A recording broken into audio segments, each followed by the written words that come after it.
Hey, my dear pirates. Today we're going to talk about a subject that has generated many discussions and debates, which is Luffy's Gear 5, its adaptation, and how it opens the way for a new transformation or maybe a new gear.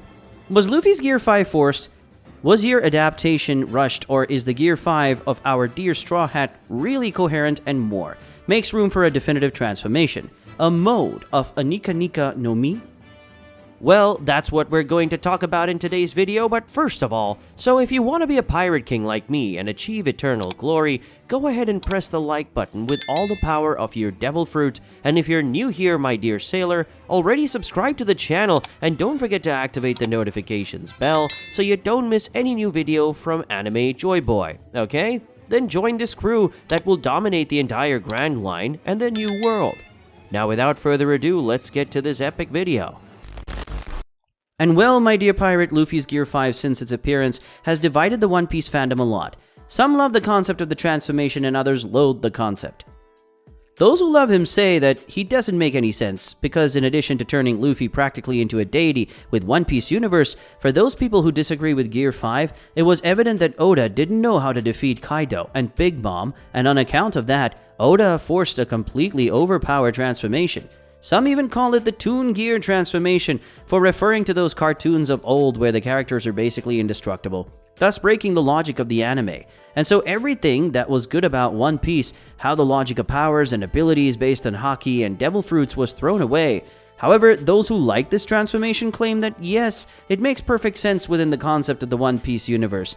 And even if it refers Luffy to a pseudo-deity from the past, this idea was already something that was very evident. Both of the theory of inherited wills, as well as for all the mystique that was wrapped around characters who carry the D in their name. Not to mention that their transformation ends up extending Luffy's powers to other objects and living beings, giving rise to the idea that Haki, especially in the form Luffy learns from Hyogoro in Wano, already made clear this idea that Haki can be used to be transmitted.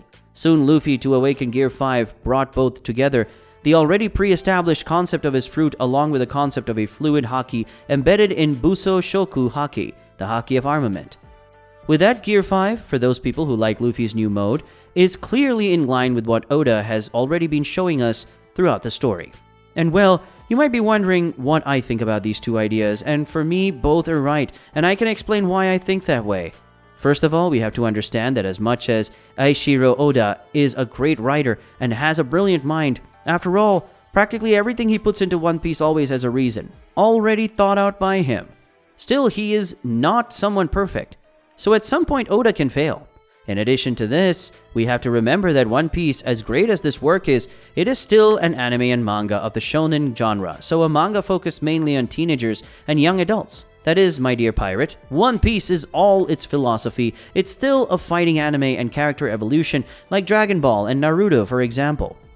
So even though Oda tries his best to make everything very clear and explained, still, in the end, One Piece is the story of someone who wants to be the biggest or best in something, where your journey is to defeat enemies and evolve your powers. So a new transformation, whether it makes sense or not, will always appear no matter what we think.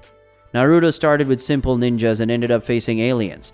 Dragon Ball was just a comedy fighting manga, and in the end we saw Goku facing gods with the power to destroy universes with the touch of a push of a button. That's shonen concept. However, on the other hand, I would like Oda to have kept the plot more cohesive, and for that I also give reason to those who complain about Luffy's new transformation. He simply played with Kaido, and that was very incoherent. Yes, Oda I said that giving Luffy the power of an eraser was to give his manga a more comical sense, but the fight against Kaido was one of the most anticipated. And how it ended, although I did enjoy it, I can't deny that I felt it, yes, a bit of protagonism and the lack of a more elaborate plot that we had in other fights. It was all very easy for Luffy. He practically became a deity. So, my dear sailor, you can say that both thoughts are right, but in both cases, no matter what, Luffy will continue to evolve. Because of this, the doubts we have are, will Oda evolve Luffy in a satisfactory way and based on what we've seen so far, or will the next transformations be forced and meaningless?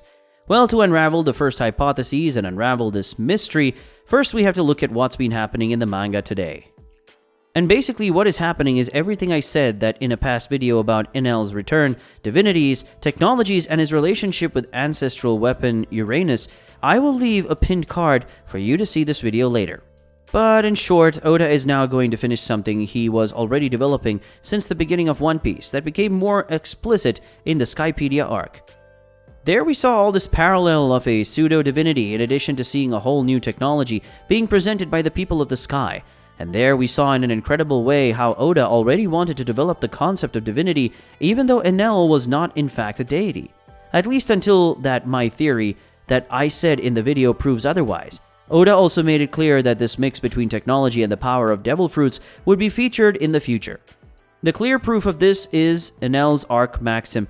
That was a very different technology. I wouldn't say advanced because the One Piece government hides a lot of things from its people, and I'm sure that technology has some parallel with the Lost Century, the ancestral weapons, and who knows with the possible deities that exist or have existed.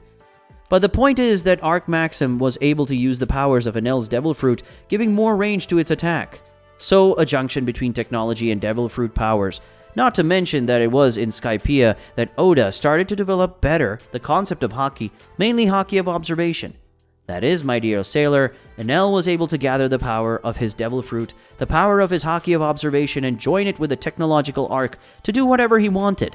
And in fact, he demonstrated powers never seen before. By then, he could have simply wiped the entire Sky Realm off the map, if not for Luffy's meddling. But anyway, after that, we saw the Pacifista, who basically speaking are cyborgs, who had the ability to use Kizaru's beam of light. Another proof of the elaboration of the manga, where Oda already showed us that science and technology would have a great focus on a future when it was finally possible to create mighty weapons with third-party Haki-based and Devil Fruit powers. And we see that this has worked today. The Seraphim are proof of that. That's because we didn't even mention the scientist's former Vegapunk teammate, Caesar Clown. He, in addition to creating biological weapons of mass destruction, he was also experimenting on children to create fake devil fruits. Once again, as I've been saying, Oda has already made it clear that in One Piece, we would indeed have the use of technology to increase the character's powers in some way. Frankie is part of that too, and now we have Vegapunk, or the multiple Vegapunks, which is basically introducing us to robotic sea beasts, as well as covering even more of what we've talked about so far. So if Oda is really going to use everything he's been putting into One Piece, subjectively or not, the possibility that Luffy will have a new transformation based on or with the help of some technology is very big. And that even makes sense. The very name given to Luffy's transformations, Gear, refers to something robotic or mechanical. So putting together everything we've seen so far about the scope of united technologies of Haki and Devil Fruit powers, it could be that Luffy's next gear, Gear 6, needs a technological tool, because if we go back a little bit, when he increased his heart rate and used Gear 2 for the first time, it was said that it slowly kills him, and in theory, with each new transformation, this is increased. In the fight against Kaido when Luffy dies, since Law says he can't feel him, I think the Nika Nika no Mi awakening forced Luffy's heart to beat again. This explains the noise of the drums, and later when tired, he forced the transformation once more to the point where Kaido says he was dying but Luffy says he doesn't care. In other words, Luffy is straining his body during all these transformations, especially the Gear 5.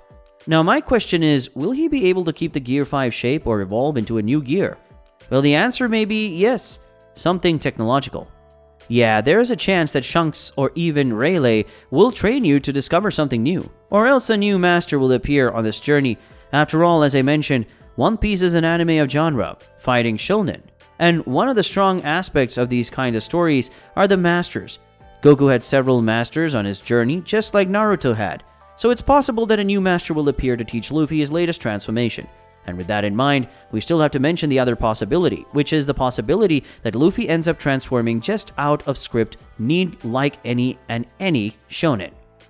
Of course, you can do it this way and still have an impact, such as hurting or taking the life of someone very close, like Nami, Zoro, or any of the Nakamas, because they are very dear to Luffy and to all shonen, who there is a great transformation, with the death of someone that the protagonist loves very much.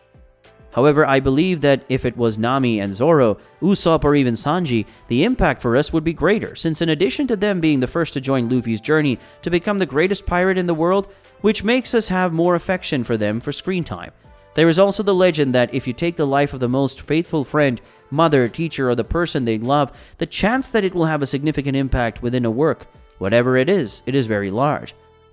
But I would like to remind you that there is still that line from Robin in chapter 1020 where she says that Sanji is one of the wings of the Pirate King.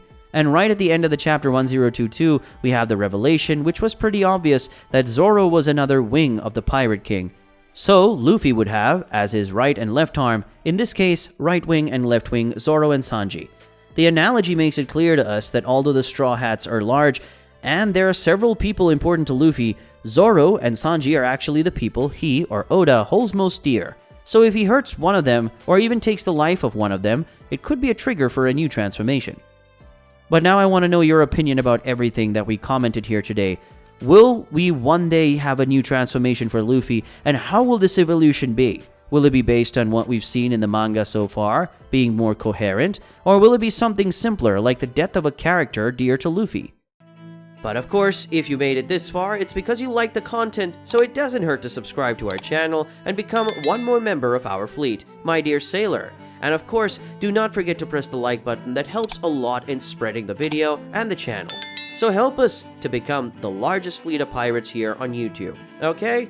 A big hug for everyone, and until the next video,